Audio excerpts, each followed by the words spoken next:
everybody.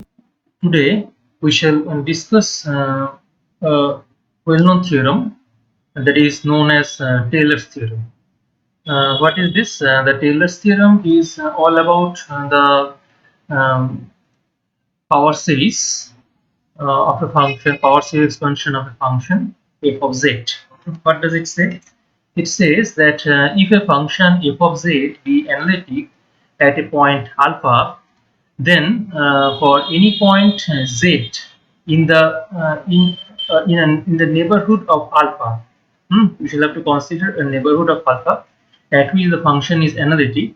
The function f of z has power series representation like this in summation n is equal to 0 to infinity a n into x minus alpha whole to the power of n, where these coefficients of x minus alpha to the power of n, these coefficients are given by this kind of formula that would be is equal to the nth derivative of f at the point alpha divided by factorial of n.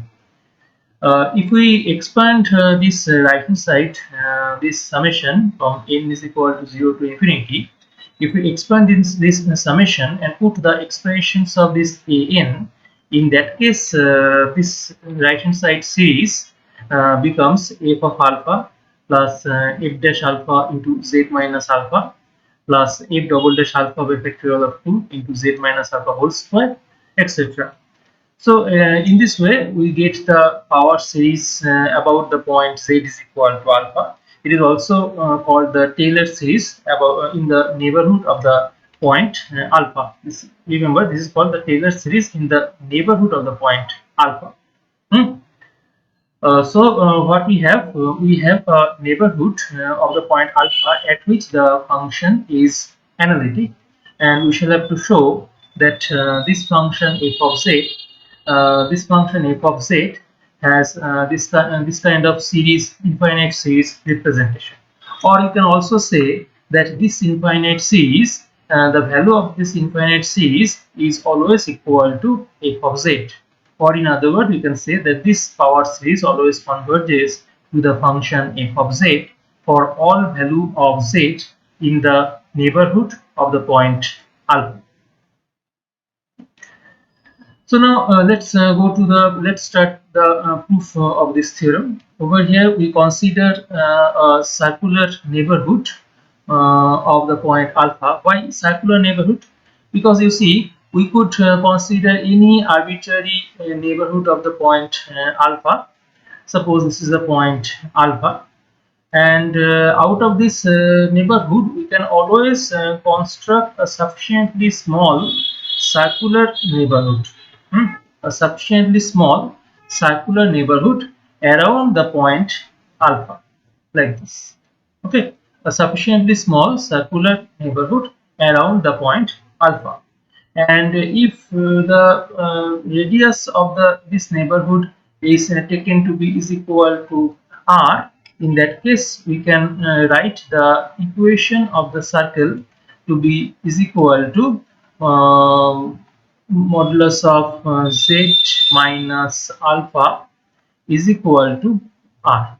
Therefore, if a point z lies inside this neighborhood, if this is the point z, then the distance between z and r, in that case, then the distance between z and the center and this center alpha, that should be less than r. So this is the neighborhood. This is the set of all point z such that this modulus of z minus alpha is less than r. We consider this kind of neighborhood of the circular neighborhood of the point alpha. Now within this circular neighborhood we consider a point z, alright, and we construct a circle of radius rho. We construct a circle of radius rho where rho is less than r, and it covers the this point z. All right, that means z lies within inside this circle. So if we draw the picture of such a circle, in that case you see, say suppose Suppose this is the position of Z. This is the distance. Say this is the point Z, and we draw a small circle like this, maybe small circle like this around the point alpha. Let us change the color of the circle to this red color. Hmm. So we got or we draw a small circle such that it covers the point Z. Therefore, the radius of this circle, let us call this radius to be is equal to rho. Radius of the circle to be is equal to rho. Therefore, rho would be less than r, and Z is a point inside the circle. Therefore, we can say that Z minus alpha is also less than rho. Hmm? And if we consider a point, say S, on the circle, and what is the name of the circle? We have to given this name of the circle to be is equal to capital C. So if we suppose that C is a point on the circle C, then we can say that modulus of S minus alpha, that should be is equal to rho. So this rho is equal to modulus of S minus alpha. Or in other words, we can say that modulus of Z minus alpha divided by modulus of S minus alpha. Remember, S is a point on the curve C. So this quantity, this ratio is always less than 1. So we can write this quantity P1 to be is equal to the ratio of Z minus alpha divided by S minus alpha. In that case, from this result, we can say that this is nothing but is equal to modulus of P1. Therefore, modulus of P1 is less than 1. We can say that if P1 is defined in this fashion, then modulus of P1 should be less than 1. And if modulus of P1 is less than 1, then we have some computational advantage. What kind of advantage? You see, first of all, Z is a point inside this curve C. Therefore, by Cauchy integral formula, we can write f of Z is equal to 1 by twice pi I integral over this curve C, f of S divided by S minus Z dS. Therefore, we can say S is a point on the curve C. S lies on this curve C, and the integral is taken in counterclockwise direction. Okay, counterclockwise direction. Now you see over here this integrand can be written as f of s multiplied by 1 by s minus z. So at first we express this s minus z in this fashion: 1 by s minus z is equal to 1 by s minus alpha minus of z minus alpha. We're just subtracting this alpha and then adjusting this alpha. All right. And then from this denominator we can take this s minus alpha common, so that within bracket we should have 1 minus z minus alpha divided by s minus alpha, or this line can be written as 1 by s minus alpha into something like that. You see, into 1 minus p1, because you see we have taken this expression z minus alpha divided by s minus alpha to be is equal to our p1, and we already proved that this modulus of p1 is less than 1. So over here we can write it in this fashion, and this 1 by s minus alpha, this can be written as 1 plus P1, as because this P1 modulus of P1 is less than 1, so we can write it in this fashion: 1 minus P1 whole to the power of minus 1. Hmm? And further, over here, as because modulus of P1 is less than 1, we can expand this expression 1 minus P1 to the power of minus 1. We can expand this expression in infinite power series form. Okay, and let me show you one result over here. You can observe that this kind of infinite series expression 1 minus P1 to the power of minus 1, this expression can be represented in terms of this kind of infinite series. And if we now consider this nth term, and we consider the subsequent terms, and take this p1 to the power of n common, then this within this bracket we can write it as 1 plus p1 plus p1 square plus p1 cube, etc. And the previous terms up to n minus 1 terms are kept within another bracket.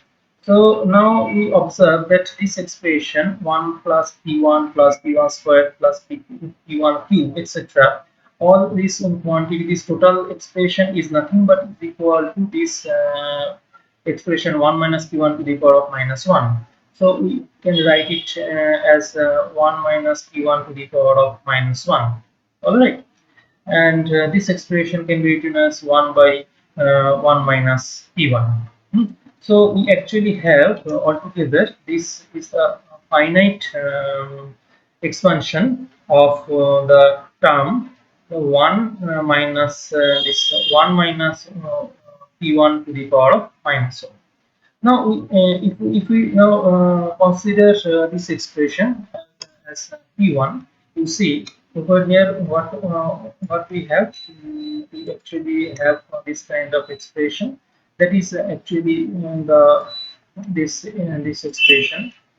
This is the expression, and what we have, we actually have P1 means what was P1? P1 was taken to be is equal to this Z minus alpha divided by S minus alpha. Hmm. So over here, in case of P1, we can put modulus. We can put simply Z minus alpha divided by S minus alpha, something like this. And therefore this can be written as 1 by p1 or 1 minus 1 by 1 minus p1 or 1 minus p1 to the power of minus 1. And this total expression can further be written in this fashion. Let me write it over here.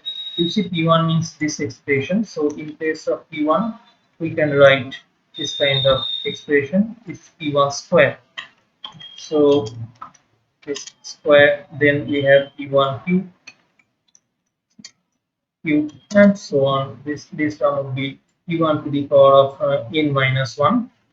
Uh, so in this fashion, n minus 1, and this is p1 to the power of n. So it's to the power of n, and this is our expression of p1. So you see, this factor 1 by 1 minus a minus alpha divided by s minus alpha can be written in this fashion. And we actually had the this kind of term.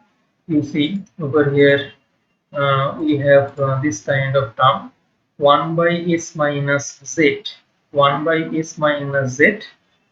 This 1 by s minus z can be written as 1 by s minus alpha multiplied by this factor. So let us multiply this 1 by s minus alpha by this factor. Then what we have, you see over here, one we actually had 1 minus yeah we actually have 1 by s minus z, that was written as 1 by s minus alpha, 1 by s minus alpha into 1 by 1 upon z minus alpha divided by s minus alpha. And you see over here 1 by 1 minus z minus alpha by s minus alpha. This expression has this type of infinite, this kind of finite series expansion. So we can say that this is equal to this first factor multiplied by this kind of expansion. Okay, so we actually have this type of expansion. And now if we multiply this expression by f of z, if we multiply this expression by f of z, and this quantity f of z, if you multiply it by s minus z, hmm, then we can write f of z that is equal to f of z multiplied by 1 by s minus alpha. Hmm. And in this expression f of z into 1 by s minus z, this quantity, this f of z over here, you see in the Cauchy integral formula we have this type of expression f of s divided by s minus s minus z ds. So if we apply this kind of expansion, if we apply this kind of expansion in place of 1 f of z divided f of s, it should be f of s. Okay, f of s divided by s minus z. Then what we can have? We can have the expansion of f of z. So f of z will be written as 1 by twice by I. F of z would be written as 1 by twice by I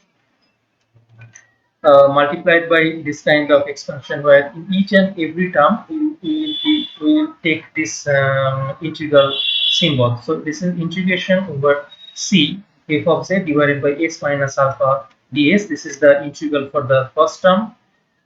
Then you see over here you can also take this integral symbol. Let me show you from here. You see, if we can take this integral symbol over here, integral sign, then one can observe that this 1 by s minus alpha should be multiplied by each and every term before taking this integral. So let me first multiply it before taking this integral symbol. Let me first multiply it by 1 by s minus alpha. So this expression would be is equal to this 1 by s minus alpha. Then you see this would be is equal to s minus alpha whole square. Then we will have this type of expression, say z minus alpha, and this will be z minus alpha whole square divided by s minus alpha whole cube. All right, then this expression will be is equal to z minus alpha whole cube divided by s minus alpha whole square, and so on. This term, this term should be n minus 1. So we have n minus 1.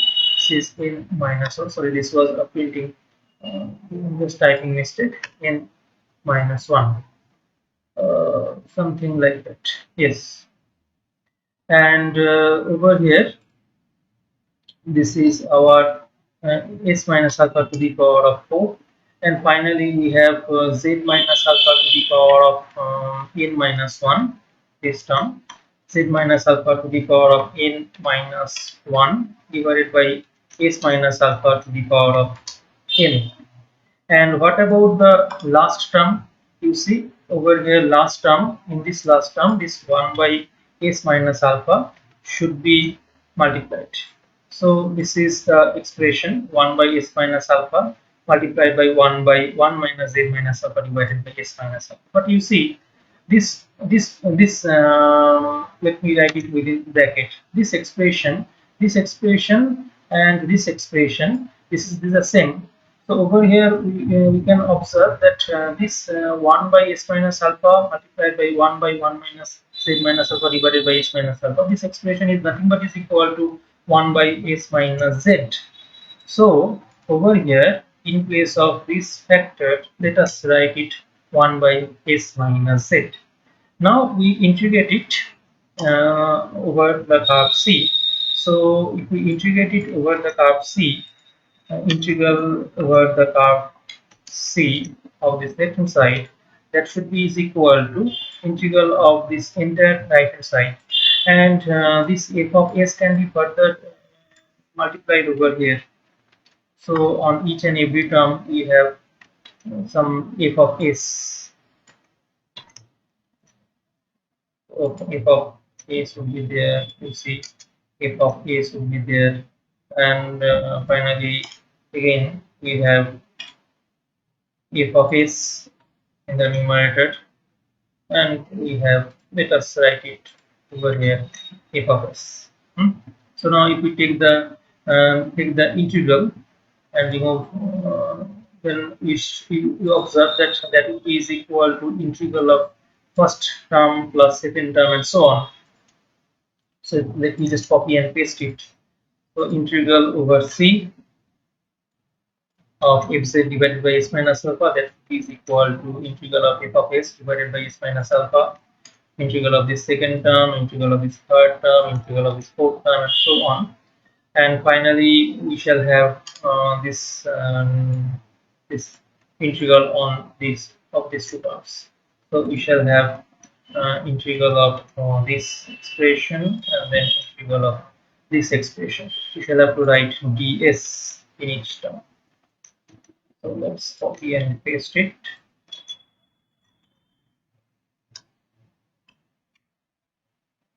ds. Okay. So we actually have this kind of expansion, and this expression is multiplied by 1 by twice pi I, 1 by twice pi I. If it is multiplied by 1 by twice pi I, then each and every term has to be multiplied by 1 by twice pi I. That is. Now we observe that this expression, this value of this 1 by twice pi I, this was our f of z. This was our f of z. So we can write f of z is equal to this kind of integral, or that would be is equal to this kind of summation. All right. Now you see over here this f of s divided by s minus alpha. Over here we can apply this formula that we deduced in the last class. The innate derivative, if n alpha is equal to factorial of n divided by twice pi I integral over c f of s divided by s minus alpha to the power of n minus 1 dx. So if we put n is equal, if we now consider this expression, what we observe is that in case of if you consider this Cauchy integral formula, what was the Cauchy integral formula? This was the Cauchy integral formula. So in place of z, if we put alpha, in that case what we have, in place of z, if we put alpha, in that case you see we actually have this type of result, that f of alpha, this is equal to 1 by twice pi I integral over c f of s divided by s minus alpha ds. Now you see that this first term is equal to 1 by twice pi I multiplied by integral f of s divided by s minus alpha ds. So contribution from this first term is nothing but is equal to f of alpha. So in this first term we put over here, in this first term we put f of alpha. For this first term we put f of alpha. And now what is the second term? Second term over here, you see in this second term we can take this z minus alpha outside this integral symbol. So we shall have this type of term, 1 by twice pi I f of s divided by s minus alpha whole to the power of s minus alpha whole square dx. So over here we can put n is equal to 1. If we put n is equal to 1, then we will be able to write f double prime alpha, that means the second derivative, that is equal to factorial upon, that is 1 by twice pi I integral over c f of s divided by s minus alpha whole square. This is our s minus alpha whole square dx. So this is actually the second term in this expansion over here. So over here, in place of this term, we can write, we have the factor z minus alpha, and then we can write f double dash alpha. Similarly, if we put n is equal to 3, we will be able to compute f triple dash alpha. So you see over here, if we put n is equal to 2, we will have, sorry, I made this mistake. This would not be f double dash. This should be simply f dash. Hmm? So I made this mistake. Sorry, this is simply f dash alpha. If you put n is equal to. Now, if you put n is equal to 2, if you put n is equal to 2 over here, then on the left hand side we have f double dash alpha. So we will have factorial of 2. This is factorial of 2. uh, so over here 2 plus 1, that is equal to 3 cube s minus alpha whole cube. Yes. Therefore, what would be the value of this integral? The value of this integral over here, we can take this z minus alpha whole square outside this integral.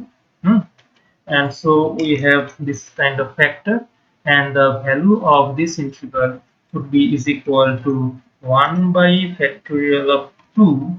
Let us write it 2 factorial like this, 1 by factorial of 2, then f double dash alpha, and so on. We can continue with this kind of operation, say z minus alpha whole cube can be written over here.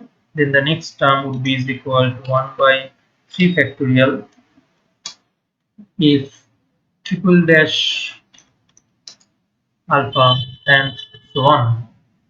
This this term this term over here, you see, these all these terms can be written like this. You see over here z minus alpha to the power of n minus 1. This can be written outside, and this kind of expression can be written as 1 by n minus 1 factorial. Then it would be f n minus first derivative of f at the point alpha. So we have this type of result, and finally the last term, you see, the last term, we write the last term is equal to Rn, where this Rn, this last term, this Rn is equal to this kind of expression, 1 by twice pi I modulus of z minus alpha to the power of n, z minus alpha by s minus alpha to the power of n, f of s divided by s minus z ds. Now you see, let us consider the expression of modulus of Rn. So this is our expression of Rn, and we consider the modulus of Rn, that would be is equal to modulus of 1 by twice pi I, that is nothing but is equal to 1 by twice. Secondly, the modulus of this integral is written over here in this way. So this expression will be less than is equal to whenever we insert this modulus within the integral, within this integral sign. So we can write it, this expression, as modulus of f of s less modulus of f of s, and this expression modulus of z minus alpha by whole to the power of n divided by s minus alpha whole to the power of n. We can write it in this fashion. And this expression 1 by s minus z, we can write it as modulus of 1 by s minus z, and then we can write modulus of ds. All right. Now you see, we have this type of representation on the curve. We have this type of representation on the curve C. You see, on the curve C, we have s minus z. on the curve C, what we have, you see, S minus Z can be written as modulus of S minus alpha minus Z minus alpha, and this is in the form of modulus of A minus modulus of B. So this can be written as greater than is equal to modulus of S minus alpha minus modulus of Z minus alpha. This is the formula that modulus of A minus B is greater than is equal to modulus of A minus modulus of B. Okay, so so you see over here, altogether we have modulus of S minus Z on this curve C. What is modulus of S minus Z? That would be greater than is equal to this kind of expression. But on the curve C, you see modulus of S minus alpha is equal to rho. I told you over here on the curve C. On the curve C, you see we have modulus of S minus alpha is equal to rho. This is on the curve, on this curve C. Okay. So in place of modulus of S minus alpha, we are putting rho. Therefore, we have modulus of S minus Z greater than is equal to rho minus modulus of Z minus alpha. And we have this result that modulus of Z minus alpha is less than rho. We have this result, modulus of Z minus alpha is less than rho. Therefore, we can say that modulus of Z minus alpha is because it is less than rho. So rho minus modulus of Z minus alpha will be greater than 0. And as because this and these both of these two quantities are positive, so if we take the inverse symbol, then what we have, that this implies that 1 by modulus of S minus Z, modulus of 1 by S minus Z, and that would be less than is equal to 1 by rho minus Z minus alpha, modulus 1 by rho minus modulus of Z minus alpha. So in place of this expression, if we now apply this inequality and some other inequalities also, you see, let me just copy and paste it over here because the position is not correct over here. Hmm. We should write this explanation over here. Again, you see, on this curve, the function f of z is analytic, so it is a continuous curve and therefore bounded on the curve C. So we can say on the curve C, we have a positive number capital M such that modulus of f of s is less than, particularly strictly less than capital M, for all s on this curve C. And so we can now say that um, modulus of Rn should be less than how much? In place of 1 by twice pi, we have 1 by twice pi, but in place of this f of s in this integral, we are putting the larger quantity capital M.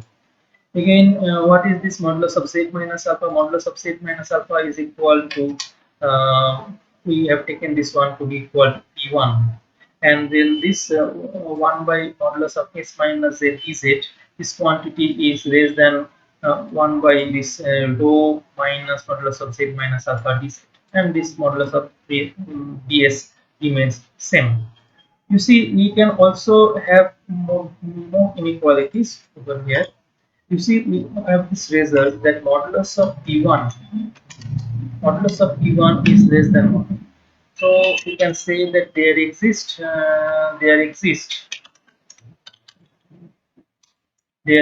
a number P less than 1 such that real number P such that this modulus of P1, this quantity is less than P, and that is less than 1. Okay, so P is a real number, particularly positive real number, because P is greater than some modulus quantity, modulus of P1.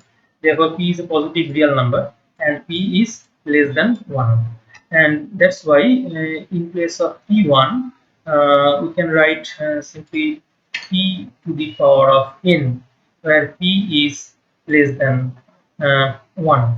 All right, and you see, we can take this m outside the integral symbol. We can take this 1 by rho minus z minus alpha outside this integral sign, we can take this modulus of p1 to the power of n outside this integral sign, not modulus of p1. Actually, we shall have, after replacing this expression by p1. Now we can take all this quantity m into this and that outside this integral symbol. So we shall have, within this integral we shall have modulus of integral of modulus of ds. And what is this integral of modulus of ds? That is nothing but is equal to length of the curve c. Now, what is the length of the curve C? You see, C is actually a circle with radius rho. So, the length of the curve means the total perimeter of the circle. Total perimeter of the circle is equal to twice pi rho. So, over here, in place of this integral, we can put twice pi rho, and we can cancel this twice pi and twice pi over here.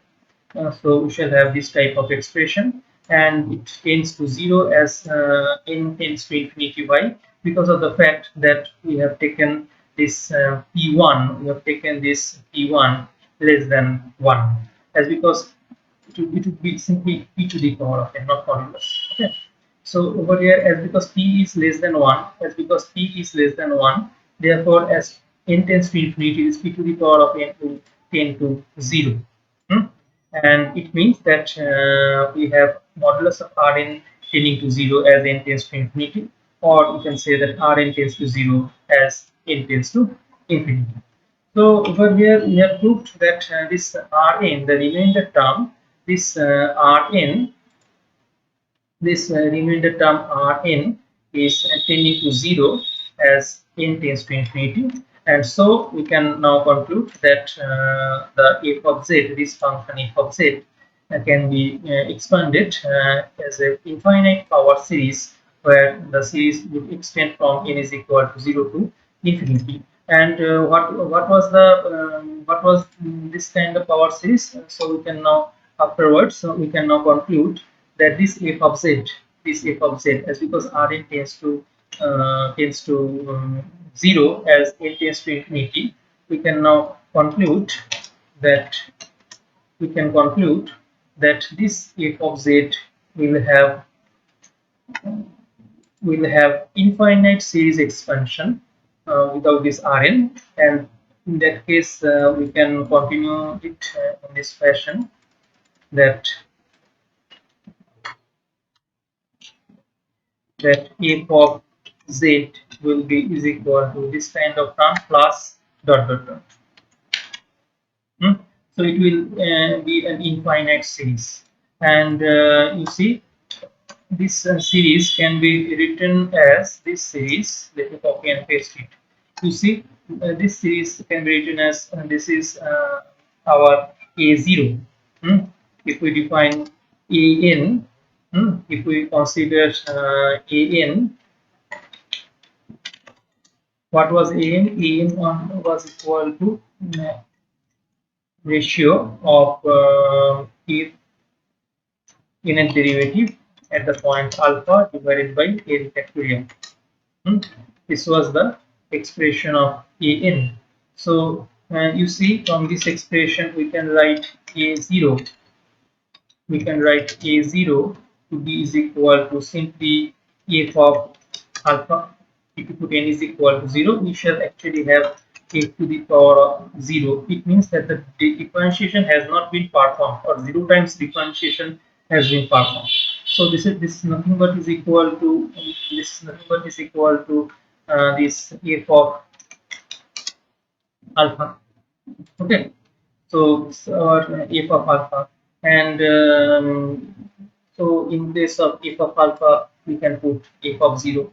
Similarly, this one, f dash alpha would be equal to our a1, then 1 by factorial of 2 f double dash alpha would be is equal to our a2, and so on. This would be our a3, and so on and so forth.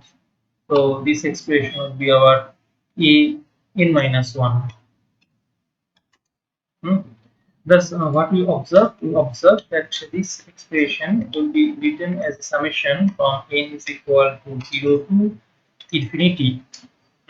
n is equal to 0 to infinity, like an into z minus alpha to the power of n.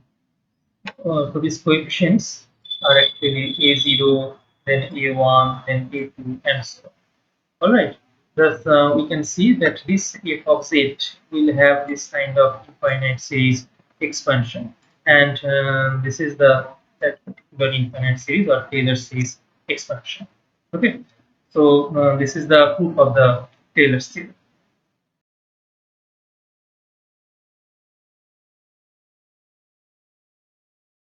In this expansion of Taylor's theorem, if we further consider, or if we put alpha is equal to 0, that is a particular case. If we put alpha is equal to 0, so if we put alpha is equal to 0, in that case we can write f of z is equal to summation from n is equal to 0 to infinity, then an into z to the power of n.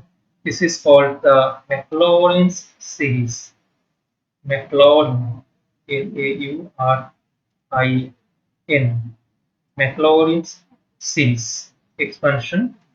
Maclaurin's series expansion of f of z around the point alpha is equal to 0, or particularly z is equal to 0. Around the point 0. Hmm? Around the point 0, we have the Maclaurin series expansion.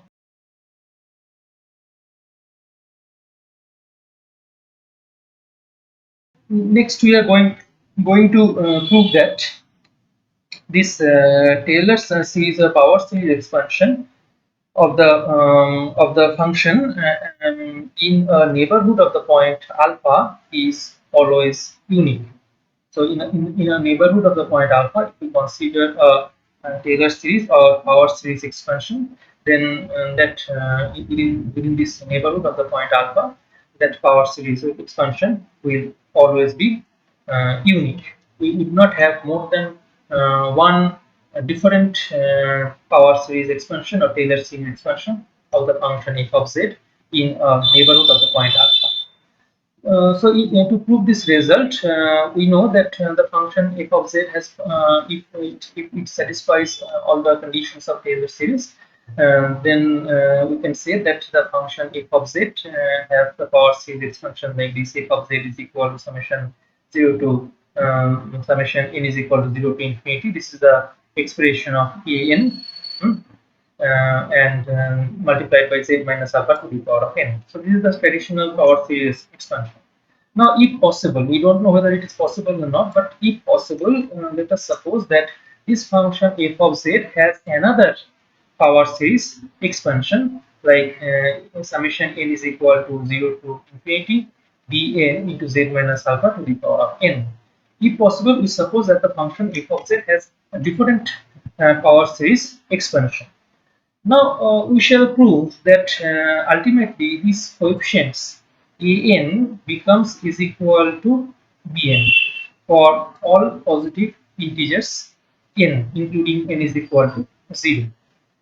How to prove this result? You see, over here, you see, if you consider this kind of power series, then we can put z is equal to alpha. If you put z is equal to alpha on the left hand side, we will have f of alpha. And if you put z is equal to alpha, this second term would be equal would vanish. Then z minus alpha, because z minus alpha would be equal to 0, the third term will also vanish, and all the subsequent terms will also vanish. So altogether, the right hand side will be is equal to b0 plus 0 plus 0, etc. And finally, the value of this right hand side will be is equal to this b0. So what we observe? We observe that f of alpha is equal to b0, and we already put in this expansion that this f of alpha is equal to a0. So we can say that this value f of alpha is equal to our a0. So we have a0 is equal to b0. We have this result. We got this result that a0 becomes is equal to B0. Now, you see, it can be proved that any power series is always within the neighborhood of the point alpha, within the circular neighborhood of the alpha in which it is convergent. We can prove that the power series is always uniformly convergent. Uniformly, uniformly convergent. I am not going through the detail of uniform convergence. If it is uniformly convergent, then we have certain benefits like that the term by term differentiation of the series will be permissible. And this term by term differentiation means if we differentiate the left hand side if dash z, then we can differentiate the right hand side as well, and after differentiation the resultant series will also converge to this left hand side if dash z. So after differentiation, what we shall have? After differentiation, we shall have the left hand side. We shall have this f dash z, and on the right hand side, you see this is a constant quantity, so its derivative means it is actually 0, and the derivative of first term would be is equal to this b1. Then the derivative of second term with respect to z, of course, then it would be twice b1 into z minus alpha, and the third and subsequent terms will also be differentiated in this fashion. So let me write down the third term for you. Say 3b3 into z minus alpha whole square, etc. Plus dot dot dot. So if you put z is equal to alpha over here on the left hand side, we have f dash alpha. This is the first non-vanishing term, that is b1, and this subsequent terms, all such subsequent terms will become equal to 0. So effectively on the right hand side we have only non-zero contribution, that is equal to b1. And what is f dash alpha? We already got the result that this f dash alpha is equal to our a1. So we have a1 is equal to b1. In fact, we have this result that this will ultimately prove that this bn is equal to this coefficient f dash fn by alpha divided by factorial of n, that is equal to our an. We shall prove these results. Anyway, now further, if we differentiate this result with respect to z, then on the left we have f double dash z, and on the right hand side we have this derivative of twice b into z minus alpha. So we will have the derivative becomes to be equal to twice b2. Then after that, this term should be differentiated with respect to z. So we shall have 6b3 into z minus alpha, and the next term will be is equal to 4 into 3b4 into z minus alpha whole square, and so on. So again over here, if you put z is equal to alpha, we will be prove that f double dash alpha, that is actually the non-vanishing. This is the first term, so this value will be is equal to twice b2, and the remaining terms will all become is equal to 0. So effectively, we shall have only this value of f dash alpha, or we can say that this is equal to factorial of 2 into b2. So in this fashion, we can continue and we can prove that the third derivative would be equal to factorial of 3 into b3. The fourth derivative would be is equal to factorial of 4 into b4, and so on. The nth derivative would be equal to factorial of n into bn, or in other words, this bn becomes equal to factorial of innet derivative of f at the point alpha divided by factorial of n for n greater than or is equal to 1. So this is the expression of an. So what we have looked that this an is equal to bn for all n greater than or is equal to, in fact greater than is equal to 0, because we can also prove that a0 is equal to we have proved that A0 is equal to B0. Therefore, what we observe over here, we observe that these two power series expansions over here, if we put Dn is equal to Fn alpha by Fn alpha divided by factorial of n, this would be nothing but is equal to this kind of power series expansion from 0 to infinity. If in alpha divided by factorial of n multiplied by z minus alpha to the power of n, which is nothing but is equal to relation number or expansion number 1. Thus, we can conclude that Taylor series expansion or power series expansion of a function f of z in the neighborhood of alpha is always unique. So in this way, we can complete the proof of uniqueness of this power series or Taylor series expansion.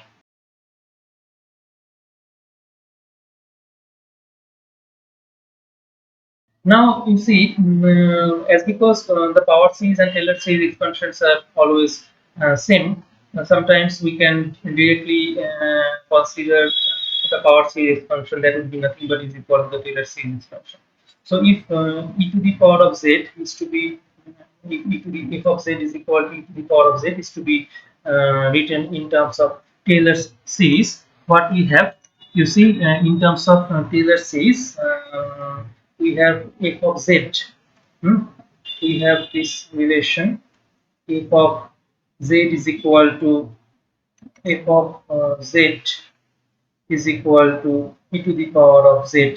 So all its innate derivative if and z, all this innate derivative would be same as e to the power of z. So if we put z is equal to 0, because we shall have to consider the power series expansion around z is equal to 0.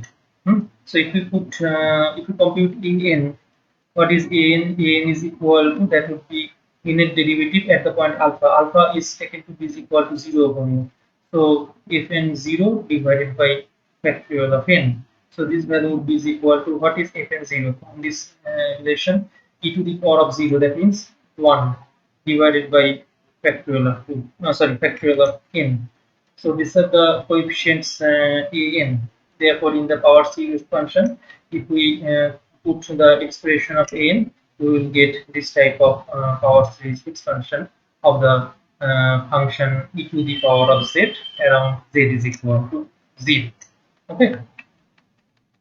Next, you see, we can also similarly consider the Taylor series function of e to the power of this sine of z. So if f of z f of z is equal to this sine of z, then we know that the innate derivative f n z, that would be is equal to sine of z plus n into pi by 2. That is the formula for innate derivative. And if we put it in this fashion, we can write it as to be equal to, when n is an odd number, then this value is equal to minus 1 to the power of n, and that is equal to 0 when n is an even number. You can also consider the function f of z, sine of z as the expansion e to the power of I z minus e to the power of minus I z divided by twice I, and then on each and every term over here, this can be written as 1 by twice I. That is actually a constant quantity. So now we can further consider the Taylor series of power series function of this first term e to the power of z, and then the second term e to the power of minus I z, and afterwards we can combine them, and ultimately we'll get the power series expansion of this sine of z. So you can consider both of these two cases. Now you see, over here we need to expand the function f of z is equal to this around z is equal to 0. Now, if we look at this expression a bit carefully, we have little problem. It appears that we have little problem around z is equal to 0. How? You see, this can be written as 1 by z cube. then 1 plus 2z square divided by 1 plus z square. But over here, if you first consider the power series expansion of this function, why? Because over here you cannot directly consider the power series expansion of 1 by z cube, hmm, because it is of negative power. So we first consider the expansion of 1 plus yz divided by 1 plus z square around the point z is equal to 0. Hmm? And that can also be written in this way: 2 minus 1 by 1 plus z square. So this 1 by 1 plus z square, hmm, around the point z is equal to 0 means z is very small, so we can easily consider modulus of z less than 1, and therefore this can be written as 1 plus z square whole to the power of minus 1, and this can be expanded in this fashion. This has the expansion like 1 minus z square plus z to the power of 4 minus z to the power of 6. Got it? So we can now further put this expansion over here, hmm, and we will get a power series expansion. But over here, mind it, if we just consider, if we just put it over here and then manipulate, we will have this type of expression. And after simplification, you see we have some negative powers: 1 by z cube, 1 by z, and then afterwards this term will wanting the positive powers. So you see that around the point z is equal to 0, we may have the expansion of the function f of z, in which the this powers of z may be also negative. Over here, in that case, we will have to delete the point z is equal to 0 from the neighborhood of the point 0. You see, if you in the Argand plane, if we consider this kind of circular neighborhood, then we will have to delete this point, the center. Hmm?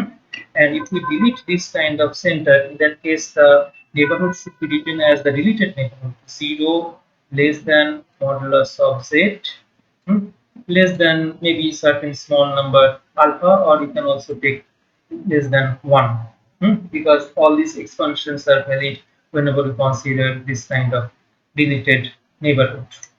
So deleted neighborhood is taken only to validate that 1 by z cube should be defined. And this kind of series where we have negative powers involved in the expansion, this kind of series are particularly called Lorentz series. And we shall discuss about the Lorentz series in the next lecture. So that's all for this lecture. Thank you for being with us.